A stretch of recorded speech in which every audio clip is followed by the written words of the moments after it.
Shalom Bapak Ibu, puji Tuhan, hari yang istimewa. Gimana nggak istimewa ya? Kita masih diberi kesempatan untuk beribadah, ya walaupun secara langsung ya. Tapi ada juga beberapa saudara-saudara kita yang harus beribadah secara online. Tidak ada masalah, karena kesempatan demi kesempatan baik ini kita mau gunakan dengan sebaik-baiknya untuk menyembah Tuhan, untuk memuji Tuhan, mengagungkan nama Tuhan. Amin.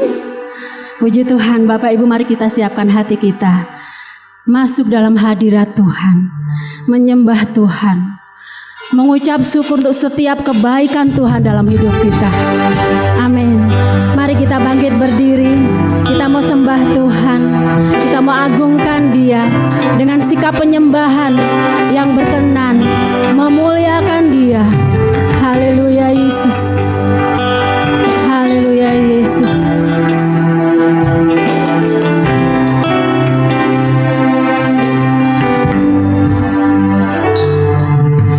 Masuk hadirat-Mu Tuhan dengan korban pujian. Masuk hadirat-Mu Tuhan, berhiaskan kekudusan.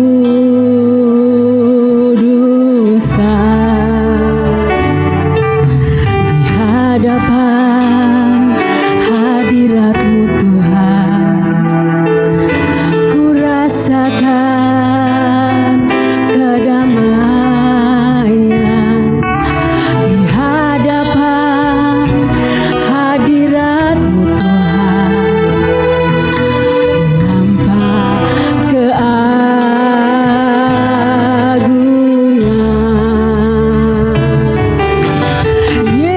Yesus, ku sembah Kau, sujud di hadapan-Mu. Keinginan dalam hidupku hanya untuk menyembah-Mu.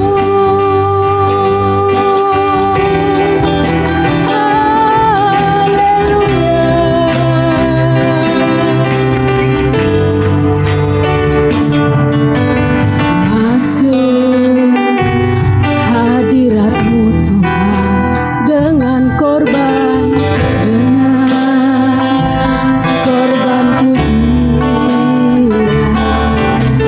Masuk hadirat-Mu Tuhan,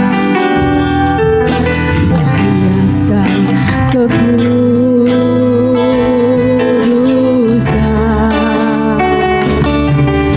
Di hadapan hadirat-Mu Tuhan, ku rasakan kedamaian. Di hadapan hadirat-Mu Tuhan, ku nambah keagungan.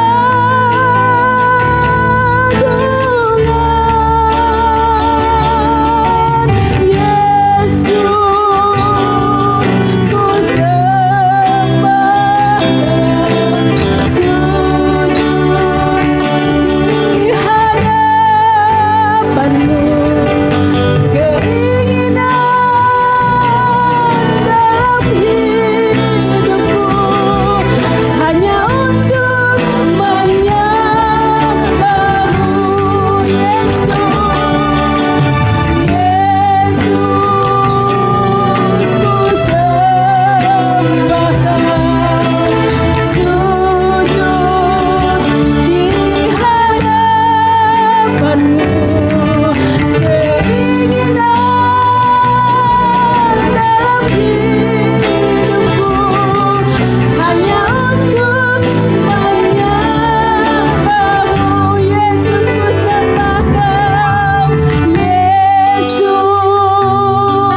katakan, mari kita katakan kepada Yesus, kita mau menyembah Dia, kita mau mengagungkan Dia.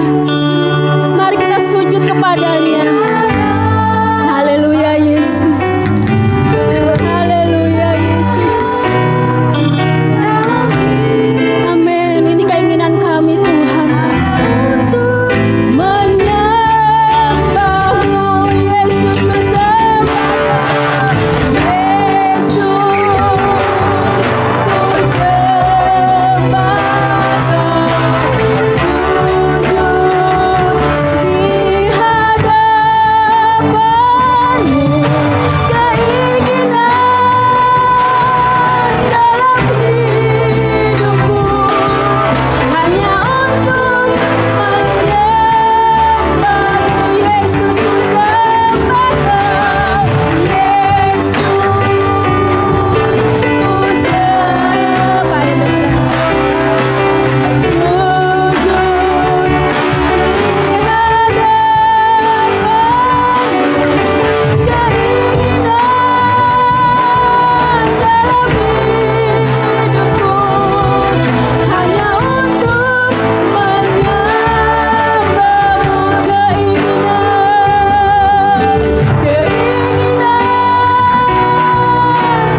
hingga setiap orang yang percaya kepada nama Yesus beroleh kehidupan yang kekal.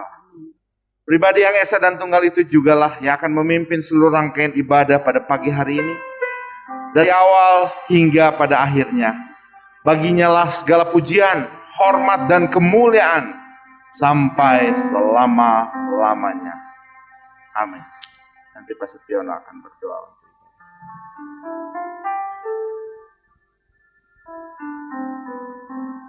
Bapa yang di surga, kami mengucapkan puji syukur dan terima kasih atas penyertaan Engkau selama sepekan ini. Engkau masih memberi kami nafas kehidupan, sehingga kini tiba saatnya kami mau beribadah untuk menyembah dan memuliakan nama-Mu aja Tuhan. Tuhan, kiranya Tuhan hadir di tengah-tengah ibadah kami ini, sehingga ibadah ini hanya untuk menyenangkan hati Engkau aja Tuhan. Pimpin ibadah ini dari awal, pertengahan, sampai akhirnya. Juga para pelayan-pelayan Tuhan yang terlibat dalam ibadah ini, kiranya Engkau berkati semuanya Tuhan. Terima kasih ya Tuhan Yesus, itulah doa yang kami panjatkan hanya dalam satu nama Tuhan Yesus Kristus. Haleluya, amin. Amin. Haleluya, puji Tuhan. Bersyukurlah kepadanya karena Dia Tuhan dan Raja kita. Amin. Mari jemaat, kita mau bersukacita di dalam Tuhan. Haleluya Yesus.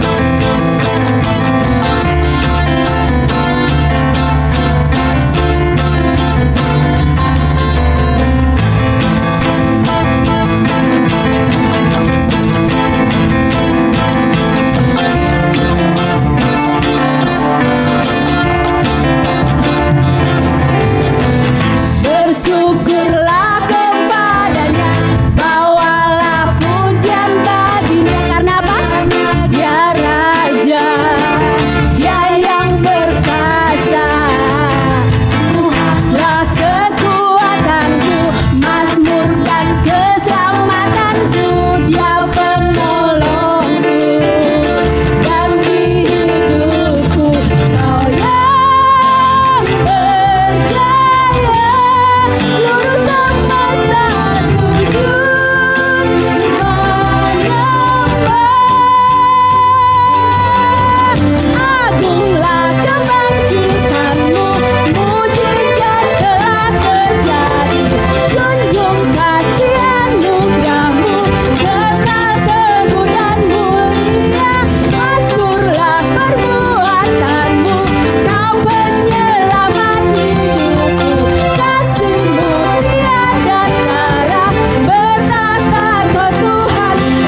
Bapak Ibu masih kuat berdiri? Puji Tuhan ya. Satu kesukaan ketika kita boleh memasyurkan nama Tuhan, kita boleh mengagungkan nama Tuhan. Dan biarlah hati kita penuh dengan ucapan syukur. Selama kita mengikut Yesus, Dia selalu menolong kita, Dia selalu menyertai kita. Dia Allah yang Immanuel ya. Mari kita mengikut Yesus, mengiring Yesus dengan lebih sungguh-sungguh lagi. Amin. Puji Tuhan, mengikut Yesus. Haleluya.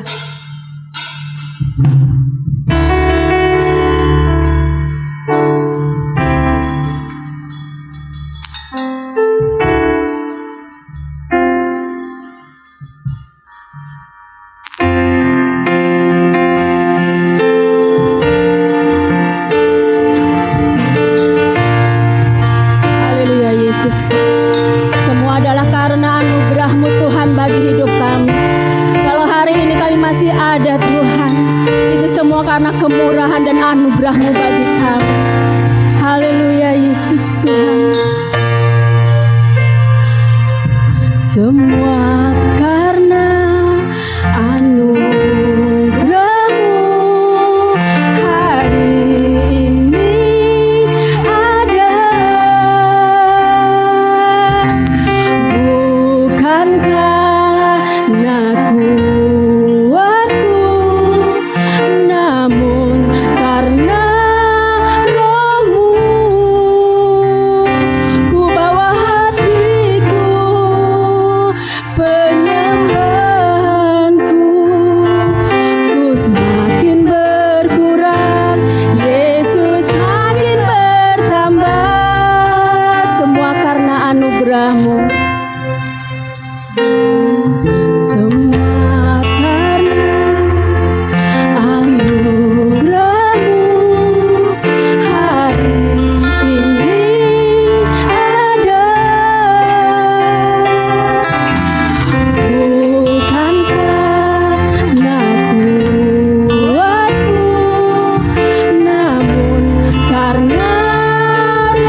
kehendaknya di hidupku, mengiring Yesus, itulah kekuatan hidupku. Ku yakin anugerahnya mampu jadikanku hamba yang berkenan selalu. Biarlah lagu ini pengakuan kita di hadapan Tuhan. Saya persilahkan kepada hambanya. Mateus silahkan. Itulah kesukaan hatiku,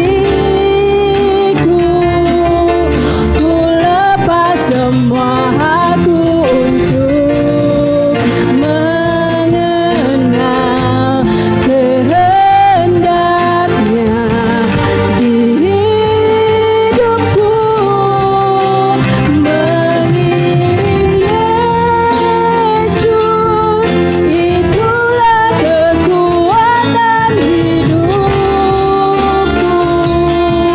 Ku yakin anugerahnya mampu jadikan hamba yang berkenan selalu.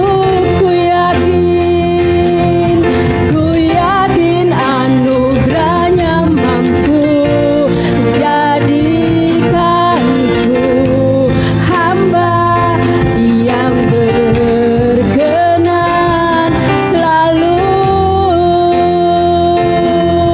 Ku yakin anugerahnya mampu jadikanku hamba yang berkenan selalu.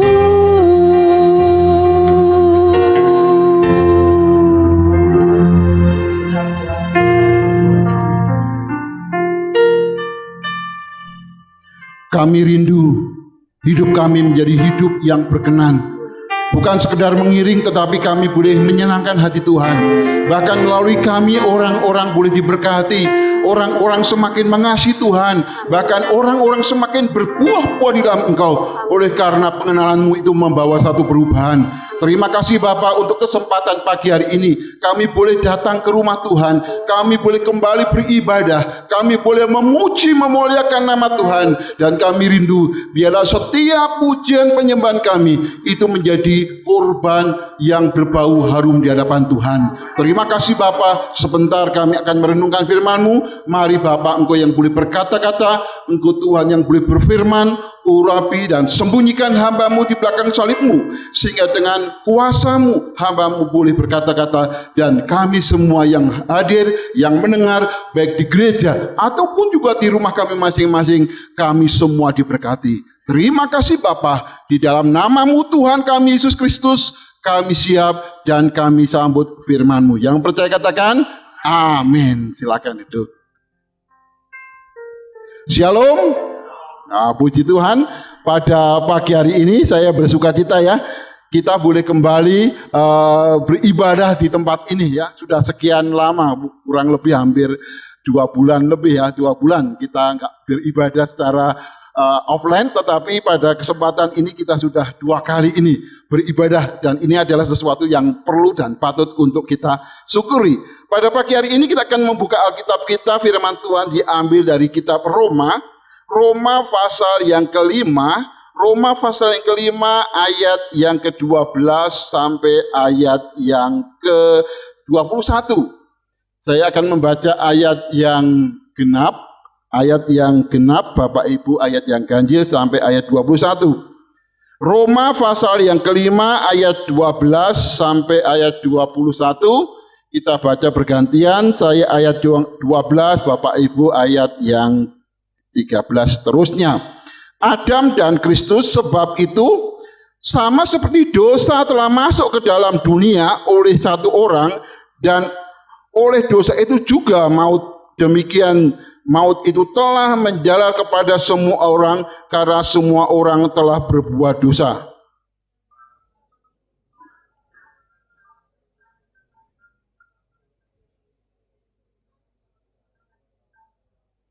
Sungguh pun demikian, maut telah berkuasa dari zaman Adam sampai kepada zaman Musa juga atas mereka yang tidak berbuat dosa dengan cara yang sama seperti yang telah dibuat oleh Adam, yang adalah gambaran Dia yang akan datang.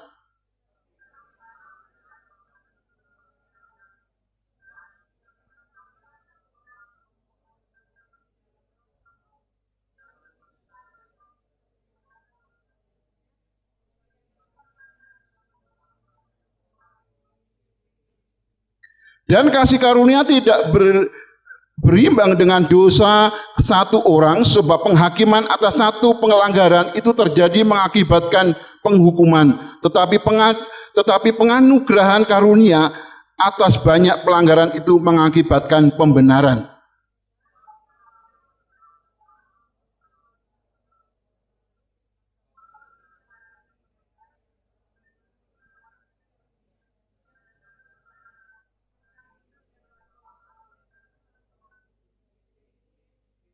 Sebab itu sama seperti oleh satu pelanggaran semua orang beroleh penghukuman, demikian pula oleh satu perbuatan kebenaran semua orang beroleh pembenaran untuk hidup.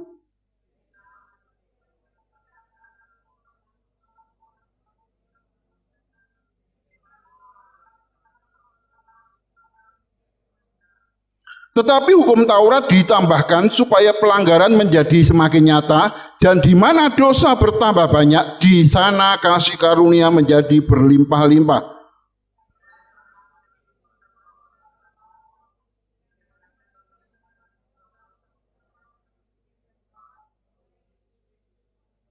Terima kasih. Ayat 19 saya ulangi.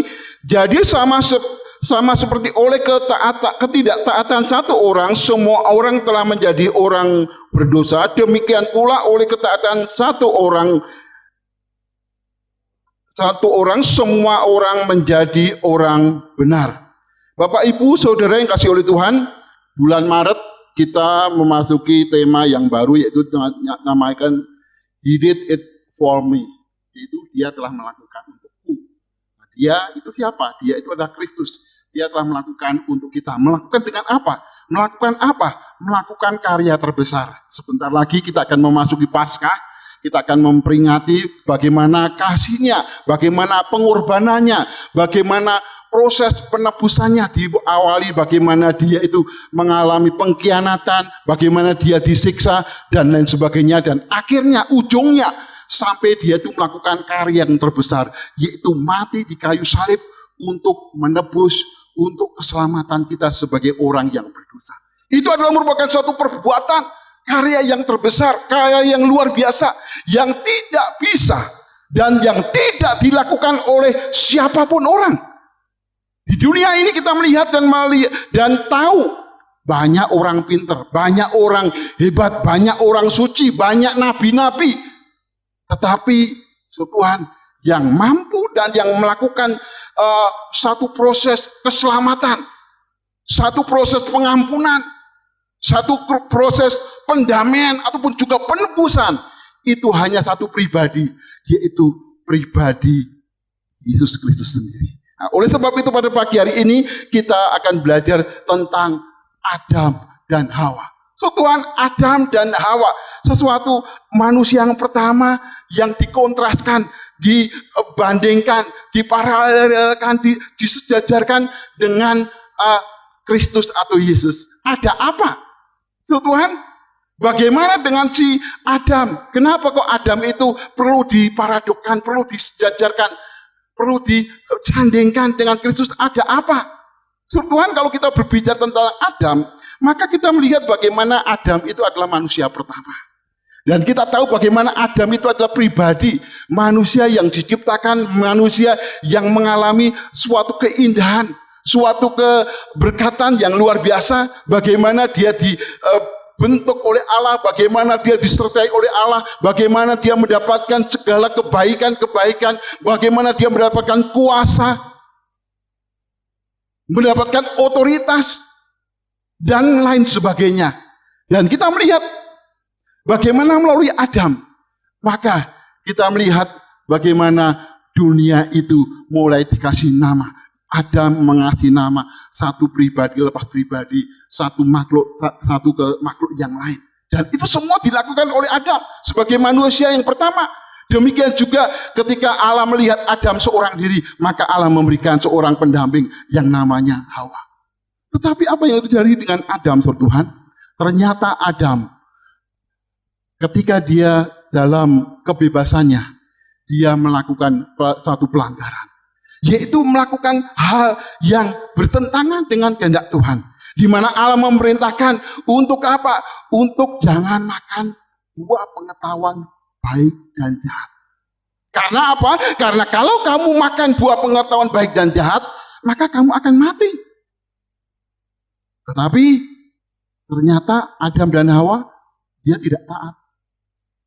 Dan kita tahu karena ketidaktaatan daripada Adam dan Hawa itu, maka itu mengakibatkan suatu perkara yang luar biasa.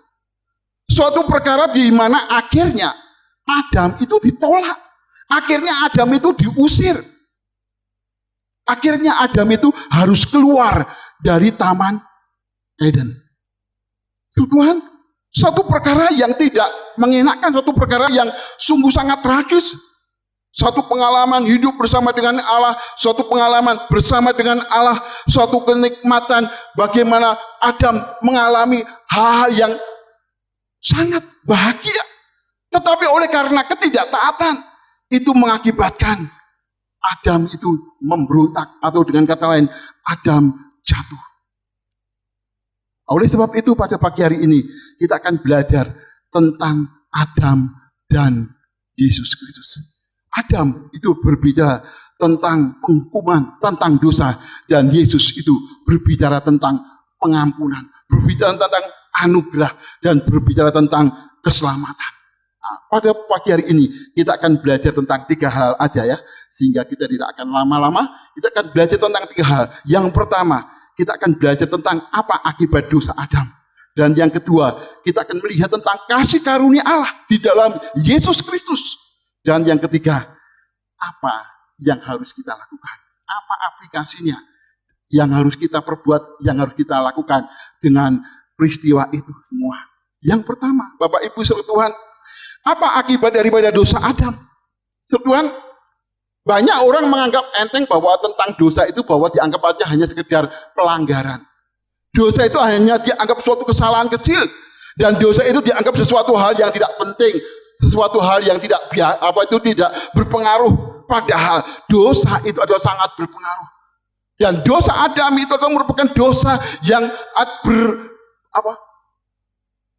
berdampak luar biasa.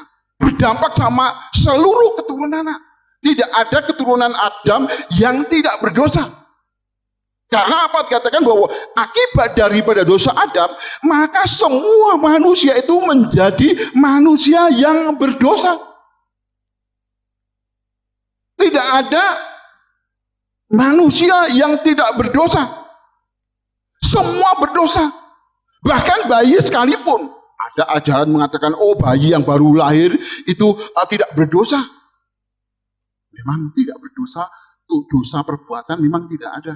Tetapi dia mempunyai dosa asa, dosa keturunan. Buktinya apa? Buktinya mati.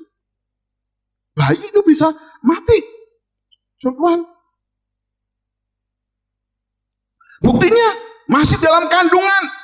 Bukan dilahirkan, tapi masih di kandungan pun dia bisa meninggal. Itu membuktikan apa? Bayi itu pun sudah meninggal.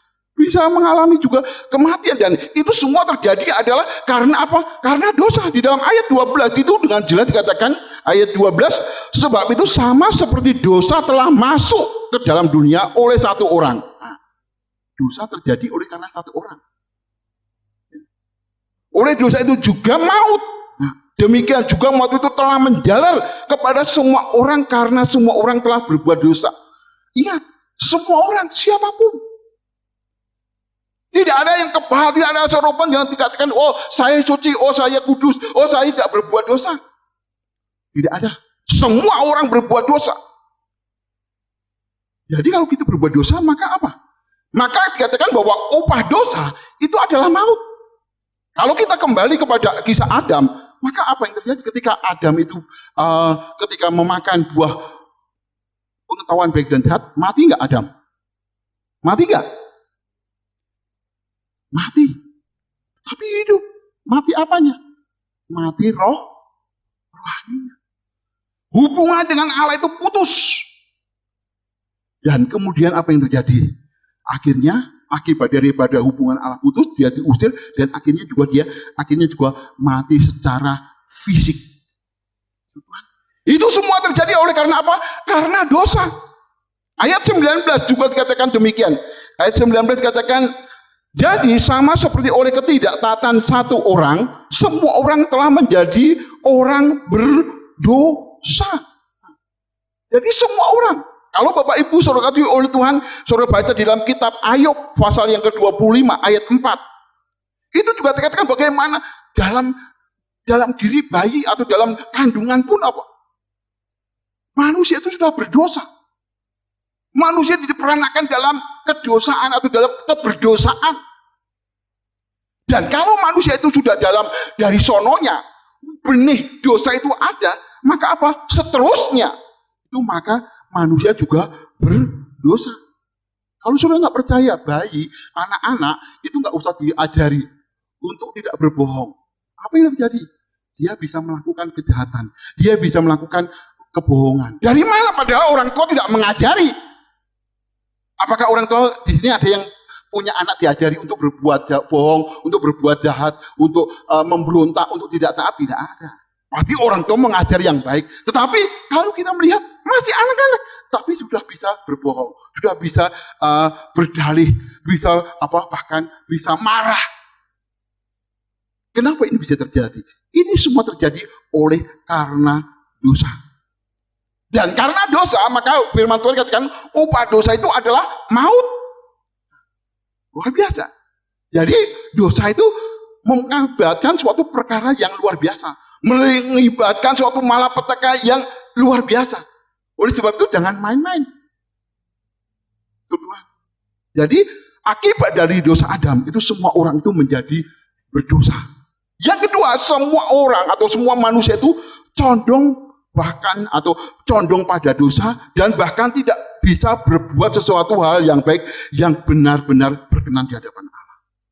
Manusia itu walaupun dia itu diajar, walaupun dia itu beragama, walaupun dia itu sudah dibaptis sekalipun, walaupun dia itu melayani sekalipun, apakah dia itu bebas daripada dosa? Tidak. Manusia memiliki kecenderungan untuk berbuat jahat, berbuat tidak baik, berbuat tidak taat terhadap peraturan, terhadap ketetapan Allah. Coba kalau sudah perhatikan, coba kita lihat satu ayat ya. Di dalam Kejadian pasal yang ke-6 ayat 5. Kejadian pasal ke-6 ayat 5. Kita akan buka ayat ini. Kejadian pasal yang ke-6 ayat 5.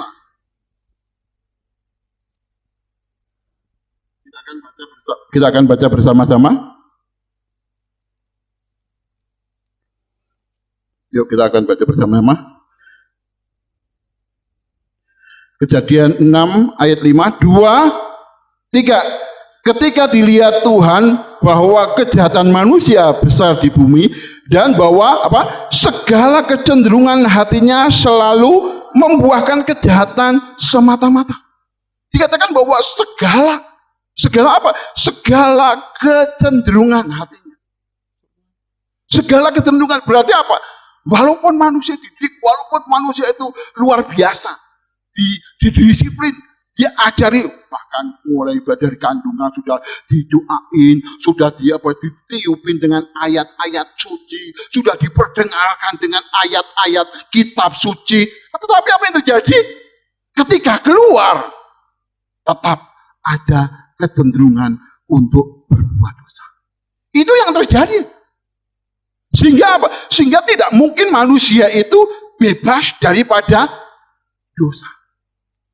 Sehingga dikatakan bahwa semua orang kejahatan itu senantiasa berpengaruh. Senantiasa terjadi lepas generasi demi generasi itu terjadi. Dan itu berdampak apa? berdampak pada yang terakhir daripada akibat dosa itu yaitu adalah maut atau kematian bagi semua manusia. Tuhan, itu adalah akibat daripada dosa Adam. Hal yang sangat fatal, hal yang sangat tragis itu terjadi. Oleh karena apa? Hanya oleh karena ketidaktaatan satu orang. Akibat ketidakmampuan untuk berjalan, untuk mentaati firman Tuhan. Maka itu keturunan manusia atau keturunan Adam, semua itu hidup dalam dosa, memiliki kecenderungan berbuat dosa, dan akhirnya manusia itu mengalami kematian. Itu yang pertama, yaitu akibat daripada dosa Adam. Yang kedua, kita akan belajar kalau tadi tentang Adam, maka kita akan melihat tentang kasih karunia. Kasih karunia Allah di dalam Yesus Kristus.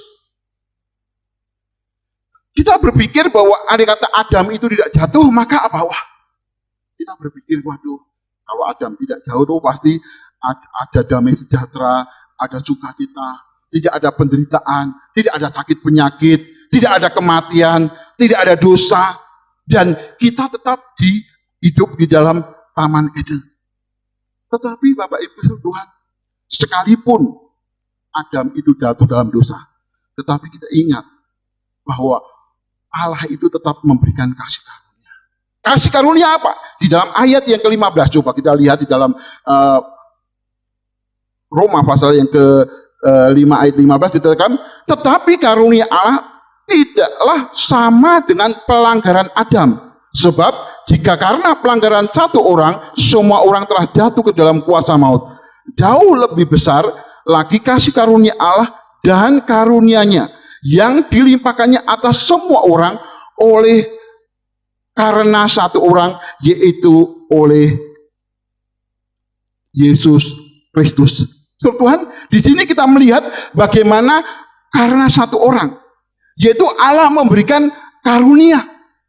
Allah memberikan kasih karunia. Apa itu kasih karunia? Tuhan, karunia itu bukan sekedar pemberian, bukan sekedar hadiah. Kalau hadiah, oh kamu berprestasi, kamu dapat hadiah. Oh karena kamu mencapai target, dapat hadiah. Karena kamu bisa, maka kamu dapat hadiah. Itu hadiah. Pemberian, oh sekedar, oh saya memberi ini sesuatu. Tetapi kasih karunia tidak begitu. Kasih karunia adalah merupakan anugerah perbuatan yang sebenarnya manusia tidak layak untuk menerimanya. Manusia tidak pantas, karena apa? Karena manusia itu sudah jatuh dalam dosa. Dan orang yang sudah berdosa, katakan firman Tuhan bahwa orang yang berbuat dosa itu apa yang harus terjadi? Dia harus mati. Tetapi dikatakan bahwa oleh karena kasih karunia, oleh karena anugerah Allah, maka manusia tidak mati. Adam yang pertama itu membuat manusia itu jatuh dalam dosa. Tetapi Adam yang kedua, yaitu Yesus Kristus, itu menyelamatkan, itu menebus, dan itu mendamaikan. Dan kalau kita lihat lebih jauh, akibat daripada kasih karunia yang diberikan oleh Allah kepada manusia, kepada Adam, maka apa yang terjadi? Di dalam ayat yang ke-16, kita melihat di sini ayat yang ke-16, dikatakan bagaimana akibat daripada kasih karunia yang diberikan oleh Allah, yaitu ayat 16 dikatakan apa yang terjadi? Ayat 16 dikatakan, dan kasih karunia tidak berimbang dengan dosa satu orang, sebab penghakiman atas satu pelanggaran itu telah mengakibatkan penghukuman, tetapi penganugerahan karunia atas banyak pelanggaran itu mengakibatkan pembenaran. Nah, kasih karunia itu membuat apa? Orang yang berdosa itu dibenarkan, dianggap benar. Sebenarnya kita itu tidak layak, seharusnya kita itu harus dihukum. Tetapi karena kasih karunia, Allah tidak melihat dosa-dosa kita, tetapi Allah melihat Kristus Yesus yang telah mati bagi kita, yang telah menebus kita di kayu salib. Sehingga apa? Sehingga seharusnya kita itu tidak diselamatkan, tidak dibenarkan, menjadi kita itu dibenarkan. Kita dibenarkan dan kita itu dianggap benar. Itu adalah akibat kasih karunia. Kalau kita bisa mengalami perjumpaan pribadi dengan Tuhan, mengalami jaminan hidup kekal, itu adalah akibat daripada pembenaran daripada Tuhan Yesus. Yang kedua adalah akibat kasih karunia di dalam ayat 17 di situ katakan bahwa kita itu mendapatkan hidup. Sebab jika oleh dosa yang satu orang mau telah berkuasa oleh satu orang itu, maka lebih benar lagi mereka yang telah menerima kelimpahan kasih karunia dan anugerah kebenaran akan hidup dan berkuasa oleh karena satu orang itu, yaitu Yesus Kristus. Karena kasih karunia kita bukan hanya dibenarkan, dianggap benar, tetapi juga kita memiliki kehidupan karena kasih karunia. Jadi di dalam Efesus pasal yang kedua ayat yang ke-8, oleh karena kasih karunia kamu diselamatkan oleh iman. Jadi bukan karena perbuatan baik kita, bukan karena kita kesalehan, karena kita itu rajin beribadah, rajin berpuasa, rajin beramal, rajin memberi persembahan. Tidak. Kita diselamatkan karena kasih karunia, dan akibat kasih karunia kita dibenarkan, kita hidup. Dan apa yang terjadi lagi? Karena kasih karunia, maka persekutuan yang lebih indah itu dengan Allah itu terjadi. Persekutuan ketika Adam pertama, dia persekutuan dengan Allah, antara makhluk ciptaan dengan Allah. Tetapi karena kasih karunia, maka persekutuannya bukan dalam kondisi sebagai makhluk ciptaan dengan Allah, tetapi dalam kondisi Bapa dan Anak. Kan kalau saudara baca di dalam Yohanes pasal 14 ayat 16 sampai 7, dikatakan demikian. Persekutuan yang indah, persekutuan yang intim, sehingga kita kadang memanggil bukan sebagai Allah lagi, tapi sebagai ya Aba, ya Bapa. Satu persekutuan yang indah, satu kedekatan yang luar biasa yang tidak diberikan atau dialami oleh orang lain. Karena apa? Karena kasih karunia itu, maka persekutuan kita dengan Allah itu semakin indah, semakin intim. Dan tempat kita yang itu akibat daripada kasih karunia, karena akibat dari kasih karunia, tempat kita itu adalah tempat yang lebih baik. Adam dan Hawa, ketika dia belum jatuh dalam dosa, dia mendapatkan tempat di Eden, Taman Firdaus. Tetapi ketika kita mendapatkan kasih karunia, maka tempat kita itu bukan di Taman Eden, tapi tempat kita adalah tinggal di surga. Di mana kamu berada, aku pun juga berada. Itulah satu kasih karunia yang luar biasa, dan itu diberikan bukan karena keperbuatan baik kita sekali lagi, tetapi itu semua karena kasih karunia. Oleh sebab itu Bapak Ibu Saudara Tuhan, dari hal ini kita melihat luar biasanya bagaimana kasih karunia itu terjadi dalam hidup kita dan berpengaruh di dalam hidup kita. Kalau kita tahu akan hal itu, maka yang ketiga, apa yang harus kita lakukan? Setelah kalau akibat dosa Adam itu secara otomatis itu manusia itu atau keturunannya itu menerima. Akibat dosa Adam, diterima atau tidak terima, mau atau tidak mau, orang itu mewarisi. Kita tidak bisa terlepas daripada dosa keturunan atau dosa asal. Tetapi kebenaran Kristus tidak otomatis dialami oleh semua orang. Saya ulangi lagi. Dosa Adam itu diwariskan secara otomatis kepada seluruh umat manusia. Mau tidak mau, siap atau tidak siap, setiap manusia itu mewarisi secara otomatis dosa daripada Adam. Tetapi anugerah Allah atau karunia Allah atau kebenaran Kristus itu tidak secara otomatis diterima. Kebenaran ataupun kasih karunia Kristus itu dialami oleh semua orang. Hanya orang yang mau percaya, hanya orang yang mau menerima, hanya orang yang mau datang kepada Tuhan, hanya orang yang membuka hati. Maka dikatakan karena begitu besar kasih Allah akan dunia ini, sehingga dikaruniakan anaknya yang tunggal supaya setiap orang yang percaya.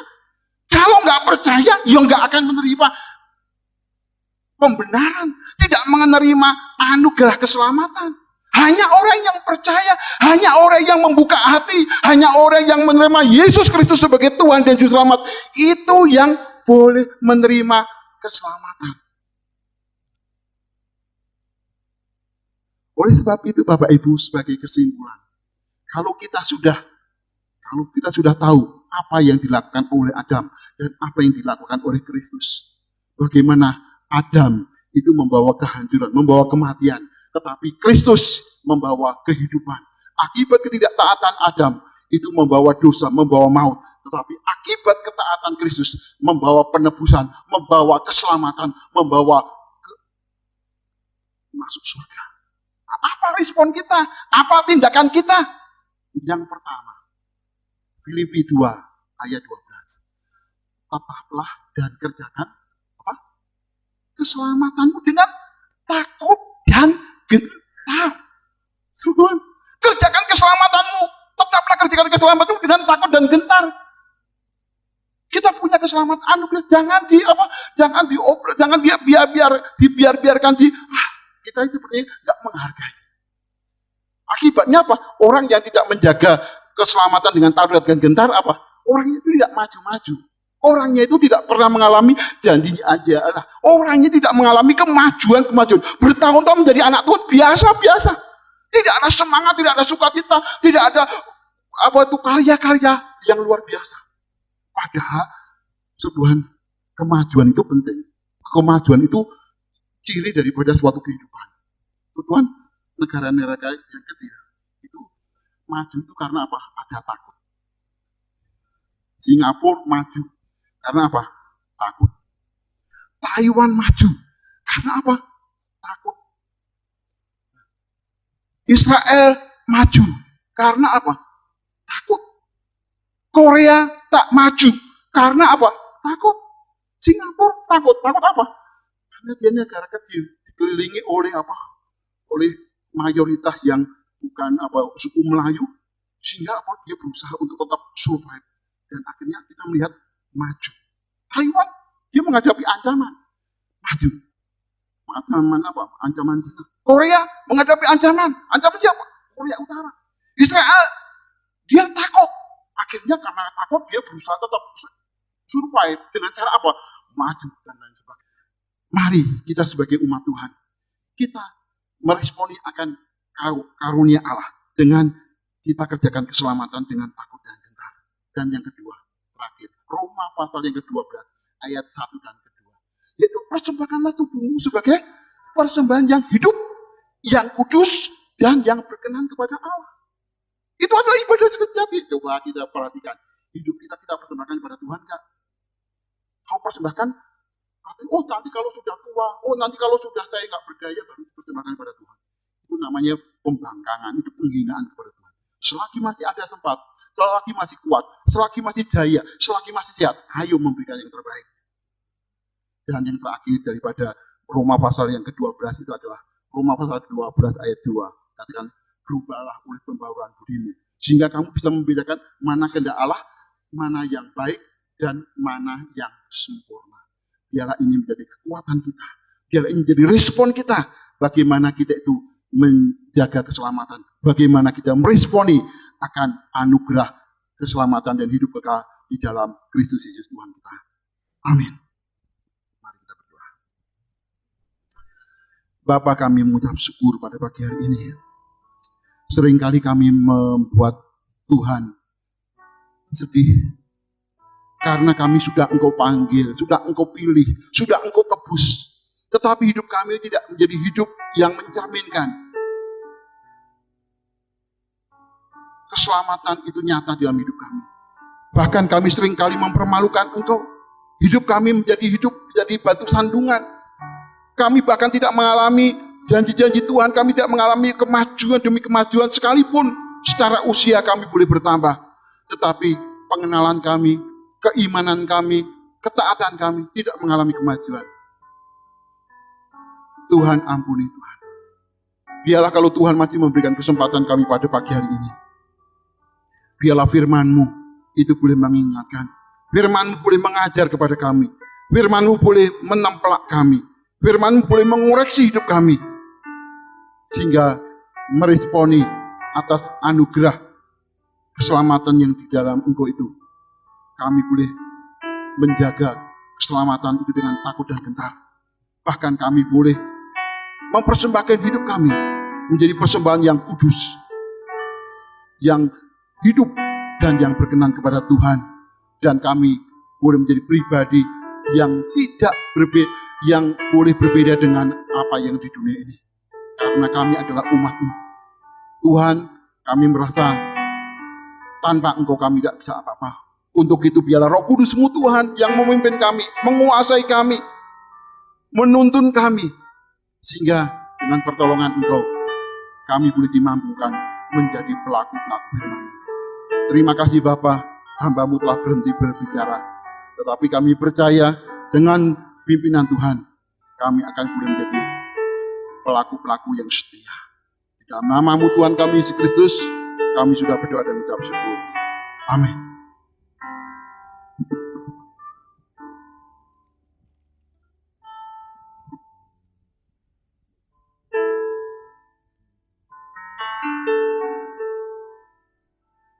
Tuhan, kita diberkati semua Bapak Ibu ya. Terima kasih untuk pelayanan Bapak Pendeta Muda Theophilus yang sudah menyampaikan kebenaran firman Tuhan pagi hari ini. Kiranya Tuhan memberkati, semakin memberkati, nama Tuhan dipermuliakan di dalam kehidupan Bapak Theophilus.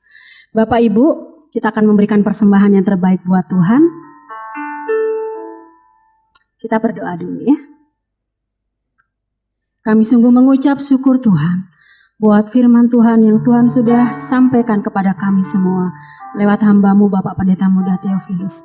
Kami mengucap syukur atas setiap firman Tuhan yang membentuk kami semakin hari semakin mengasihi Tuhan, mengerjakan keselamatan kami dengan takut dan gentar. Biarlah nama Tuhan semakin dipermuliakan di dalam hidup kami. Kalau sebentar kami akan memberikan persembahan, mari sucikan dan kuduskan persembahan kami supaya boleh berkenan di hadapan Tuhan. Di dalam nama Yesus Kristus kami berdoa. Amin.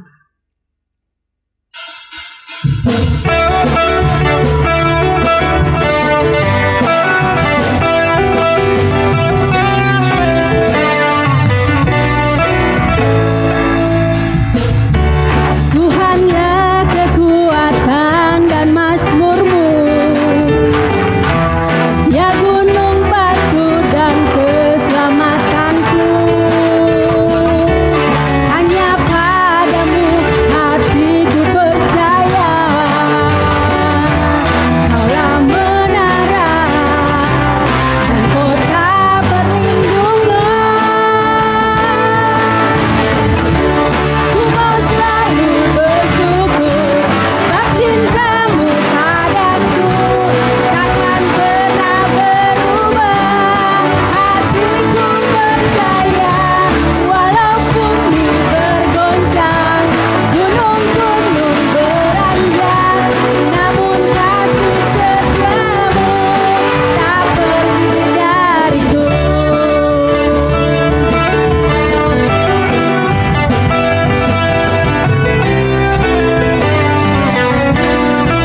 Ku mau selalu bersyukur, ku mau selalu bersyukur sebab cinta-Mu padaku takkan pernah berubah. Hatiku percaya walau bumi bergoncang, gunung-gunung beranjak, namun kasih setia-Mu tak pergi dariku. Kasih setia-Mu tak pergi dariku. Kasih setia-Mu tak pergi dariku.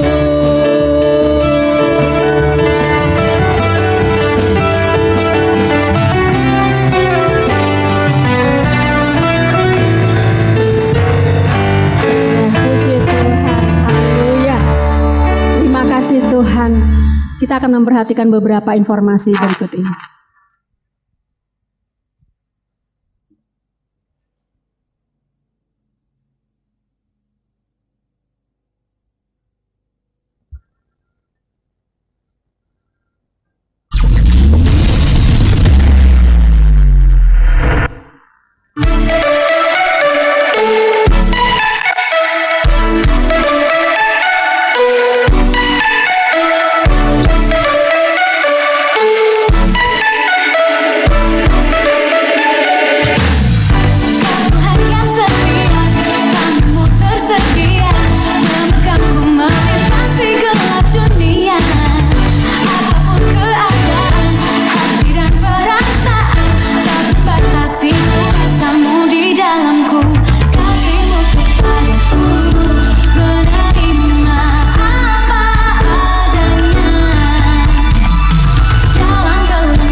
kita akan mengakhiri ibadah kita. Sebelumnya kita akan bangkit berdiri, kita akan berdoa bersama-sama, berdoa syafaat.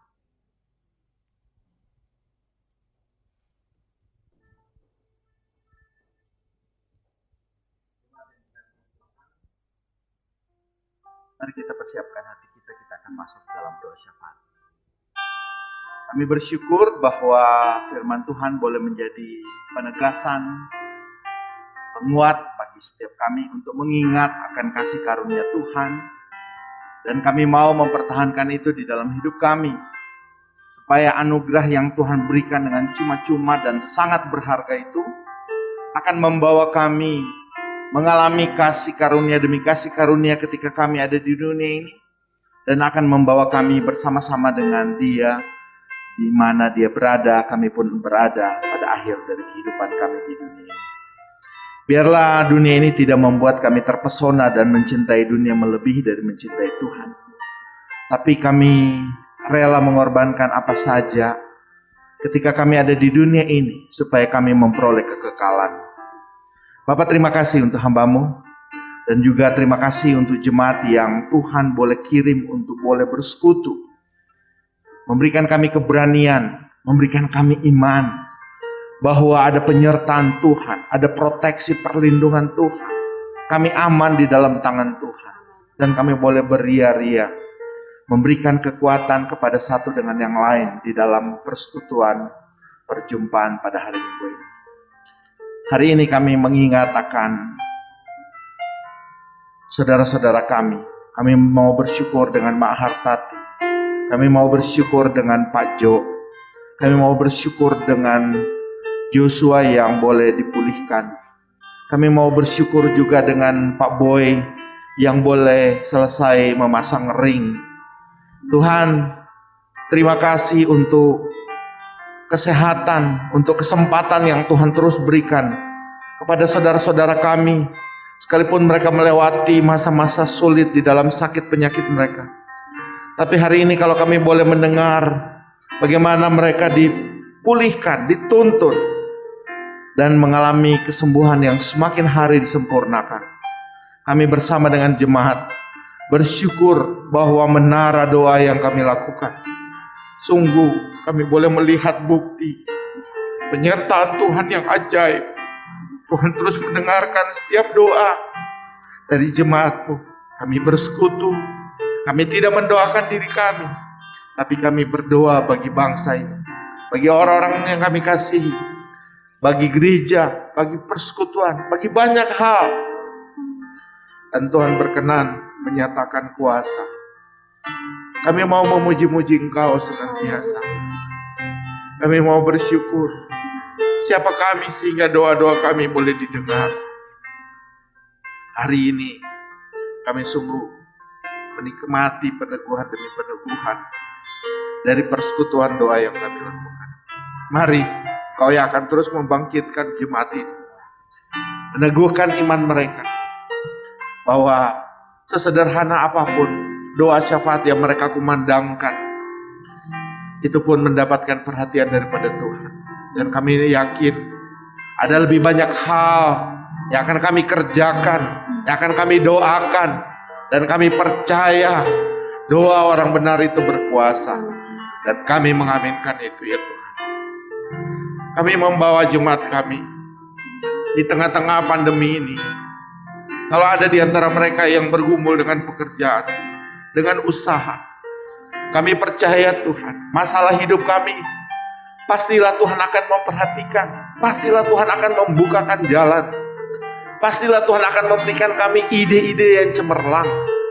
Untuk kami boleh bertahan di tengah-tengah situasi ini. Untuk kami boleh berdiri sebagai orang-orang percaya dan beriman. Kami tahu Tuhan tidak mudah. Tapi ada Tuhan yang senantiasa mendampingi kami melewati hari-hari demi hari. Kami ada rasa takut, ada gentar, ada bimbang. Mungkin beberapa di antara kami lemah. Tapi mari Tuhan, Engkau yang akan terus mengingatkan kami bahwa ada Tuhan yang senantiasa memimpin, menyertai. Sehingga kami akan berusaha terus untuk tidak menjadi takut, untuk tetap memandang wajah Kristus dan berjalan Kami tahu Engkau lah pengharapan hidup kami. Terima kasih Tuhan. Engkau yang akan terus memberkati jemaat, supaya di tengah-tengah keberkahan yang mereka terima, mereka dapat memelihara hidupnya, menjadi saksi, memberkati orang-orang di sekelilingnya. Kami berdoa juga untuk tetangga-tetangga kami. Tuhan, proteksi hidup mereka, jauhkan dari segala sakit penyakit. Biarlah kehadiran kami, gerejamu di tempat ini, membawa damai, membawa sukacita, membawa dampak yang baik, dampak berkat, sebagaimana Yusuf di tengah-tengah keluarga Potifar. Terima kasih ya Tuhan. Kami bersehati berdoa untuk bangsa dan negara ini. Kami mengasihi bangsa ini. Biarlah Engkau yang akan terus memberkati pemimpin-pemimpin kami, presiden, wakil, para menteri, kepala-kepala daerah, bahkan setiap pemimpin-pemimpin yang berwenang mengambil keputusan untuk majunya bangsa ini. Kau berkati mereka. Kalau ada kekeliruan-kekeliruan, lepaskan pengampunan ya Tuhan. Kami mengampuni mereka atas apa yang mereka lakukan, yang mereka tidak mengerti. Tapi biarlah Tuhan Kau yang akan terus memberkati bangsa ini. Melepaskan roh persaudaraan, roh persahabatan, supaya kami menjadi kuat dengan kami bersatu.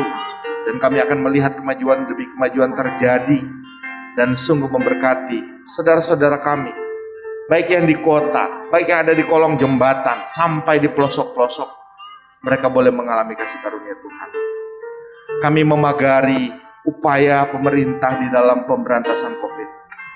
Kami terus berdoa Tuhan, program-program yang dilakukan, Engkau yang akan terus menolong.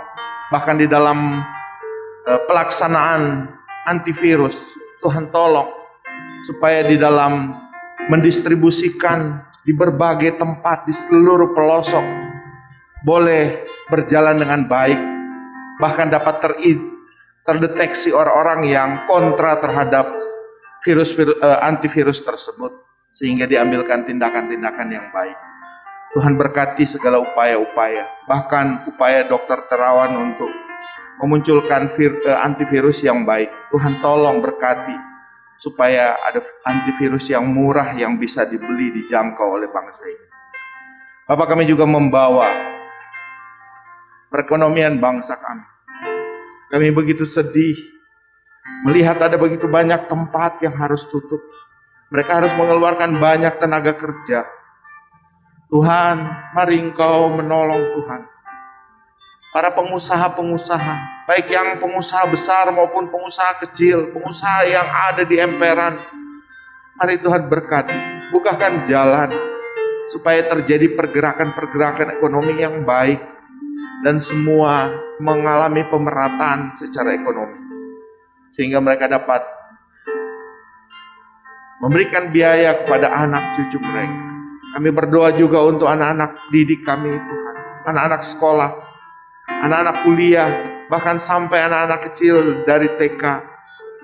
Tuhan berikan kesabaran untuk mereka memahami situasi ini dan mau berkonsentrasi lewat media yang ada untuk menimba sebanyak mungkin ilmu yang akan melengkapi mereka menghadapi tantangan di dalam dunia. Terima kasih Tuhan untuk lawatan-Mu. Kami jemaat Cibaduit menyembah-Mu, kami memuji Engkau, kami meninggikan Engkau. Engkau adalah Allah kami. Ada begitu banyak perkara tidak tersebutkan oleh kami, bagaimana Engkau melawat bangsa kami, melawat kota kami, melawat gereja kami. Biarlah puji-pujian itu tinggal tetap di dalam hati kami. Dan setiap saat kami mengumandangkan puji-pujian itu kepada Engkau yang sudah memberkati kami hingga hari ini. Terima kasih Bapak. Terima kasih. Berkati para aktivis, berkati para pemuji, berkati para pengurus, berkati jemaat Tuhan, keluarga berkeluarga, bahkan setiap kami yang hadir di sini. Tuhan, limpahkan dengan berkat kasih sayang. Sekarang jemaatku, arahkanlah hatimu, tadahkan kedua tanganmu, dan terimalah berkat Tuhan. Tuhan memberkati engkau dan melindungi engkau. Tuhan menyinari engkau dengan wajahnya dan memberi engkau kasih karunia. Tuhan menghadapkan wajahnya kepadamu dan memberi engkau damai sejahtera. Biarlah kasih yang dari Allah Bapa, kasih karunia dari Tuhan Yesus Kristus, persekutuan dengan Roh Kudus, menyertai, memberkati, memimpin langkah kakimu, usaha pekerjaanmu, hidup rumah tanggamu, dan memberkati anak cucumu yang takut akan Tuhan. Dari saat ini sampai Maranatha, Tuhan Yesus datang kembali. Mari semua kita yang percaya katakan, Amin. Ku mau bersyukur Tuhan. Setiap selalu kita ingin bersyukur kepada Ku mau selalu bersyukur, selalu bersyukur. Kau Tuhan yang setia, yang selalu menopang. Ku mau selalu bersyukur, selalu bersyukur. Kau Bapakku yang setia.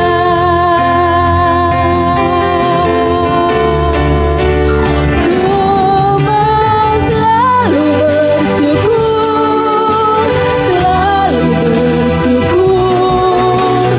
Kau Tuhan yang setia, yang selalu menopang. Ku mau selalu bersyukur, selalu bersyukur. Kau Bapakku yang setia, Kau Bapakku yang setia, Kau Bapakku yang setia. Amin. Puji Tuhan, silahkan duduk sebentar, kita akan bersaat teduh. Terima kasih Tuhan.